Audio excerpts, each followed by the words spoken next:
So I think at this point, what we need is a kind of critical mass of advocacy, on a part of human rights. And when I say a critical mass of, engaging governments, parliaments, we forget about the important role of parliaments. And I learned that as a parliamentarian, the roles that parliaments can play. They not only can serve as oversight with regard to their own government, but they also, acting in concert, can serve as oversight with regard to the international community, because the real situation that we have today are, on the one hand, the commission of mass accountability, mass atrocity crimes, and two, the impunity that has been attending them. And so what we need at this point is to pursue justice for victims and accountability for human rights violators. That pursuit of justice, that pursuit of accountability, that has to underpin all we do. And for that purpose, we will need a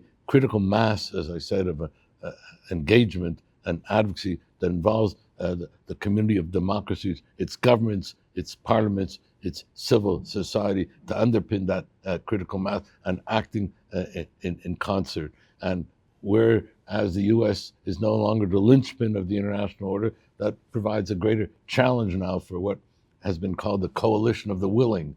And Canada's been engaged with the UK and France, and increasingly with the European Union. So while we worked always before very closely with the US in a bilateral sense, but as our Prime Minister said, that relationship can no longer be, is no longer the same. But the dynamic and dialectic has been, well, therefore we just create a critical mass of a coalition of the willing, and that must include what you just mentioned, the promotion and protection of these international institutions, whether it be the ICC, whether it be the ICJ, whether it be the UN.